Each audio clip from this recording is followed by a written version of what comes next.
শ্রী রাধে। সকল ভক্তবৃন্দের চরণে আমার দণ্ডবোধ প্রণাম। আজকে আমরা একটি সুন্দর প্রসঙ্গ নিয়ে আলোচনা করব। এক সময় ভগবানকে নারদ মুনি প্রশ্ন করলেন যে, হে শ্রী ভগবান, আপনার কোন ভক্ত সব থেকে বেশি প্রিয়, অর্থাৎ কোন ভক্ত সব থেকে শ্রেষ্ঠ, যিনি সদাই সর্বদাই আপনাকে স্মরণ করেন, নিশ্চয়ই তিনিই শ্রেষ্ঠ। অর্থাৎ যারা বিরক্ত রূপে রয়েছে, হতে পারে তারাই বা শ্রেষ্ঠ। তখন ভগবান বললেন যে, হে নারদ,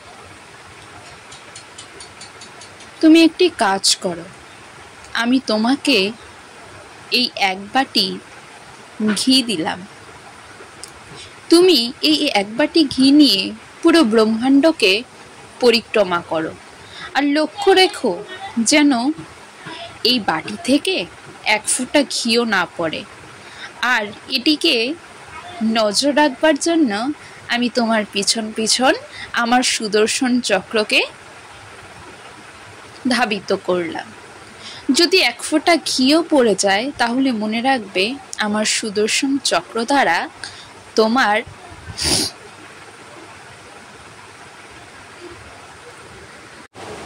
মস্তক ছেদ হবে। তখন নারদ মুনি বললেন, প্রভু যথা আজ্ঞা। তিনি হাতে ঘি নিলেন, সেই ঘিয়ের বাটিটি নিলেন। নেবার পর তিনি পুরো ব্রহ্মাণ্ড পরিক্রমা করতে লাগলেন। পরিক্রমা করতে করতে করতে করতে করতে করতে তিনি কিন্তু লক্ষ্য সেই ঘিয়ের বাটির দিকেই রাখলেন, যেন তা থেকে এক ফোঁটা ঘিও সেই ব্রহ্মাণ্ডে না পড়ে। যখন তিনি ভগবানের কাছে ফিরে এলেন, তখন ভগবানকে বললেন, প্রভু দেখুন, আমার ঘিয়ের বাটি থেকে এক ফোঁটা ঘিও নিচে পড়েনি। ভগবান বললেন, হ্যাঁ তা তো দেখতেই পাচ্ছি, যদি কিনা এক ফোঁটা ঘিও বাটি থেকে পড়তো, তাহলে তো তোমার মস্তক ছেদ হয়ে যেত। বলছে হ্যাঁ। বলছে, আচ্ছা নারদ, তুমি বলো তো, তুমি এই যে পুরো ব্রহ্মাণ্ড ভ্রমণ করলে এই ঘিয়ের বাটিখানা নিয়ে, তুমি কতবার আমার নাম জপ করেছো? বলল, আরে প্রভু, নাম জপ করার সুযোগই তো পাইনি, কারণ আমার সমস্ত লক্ষ্যই তো এই ঘিয়ের বাটির মধ্যেই ছিল। তখন ভগবান বললেন যে, নারদ, এবার বুঝতে পারছো, সংসারে আমার যে সমস্ত ভক্ত রয়েছে, তারা সদাই সর্বদাই কোনো না কোনো কর্মে লিপ্ত থাকে, তাদের জীবিকা রয়েছে, তাদের পরিবার রয়েছে, এত কিছুর পরেও তারা আমাকে স্মরণ করে দিন শেষে। সুতরাং আমার মতে তারাই শ্রেষ্ঠ।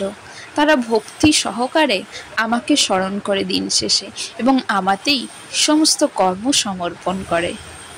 সুতরাং আমার মতে তারাই শ্রেষ্ঠ ভক্ত। তাই শ্রেষ্ঠ ভক্ত সারাক্ষণ শুধু ভগবানের, যে আমি ভগবানের জন্য পুজো আগরবাতি জ্বালালাম, ভগবানের কাছেই বসে থাকলাম, তাকে বলা হয় না। ভগবানের জন্য কর্ম করা, ভগবানের জন্য সমস্ত কিছু করেও, সংসারের সমস্ত কিছু করেও যদি আমরা ভগবানের মনকে অর্পণ করি, তাহলে তাকেই শ্রেষ্ঠ ভক্ত বলা হয়। শ্রী রাধে।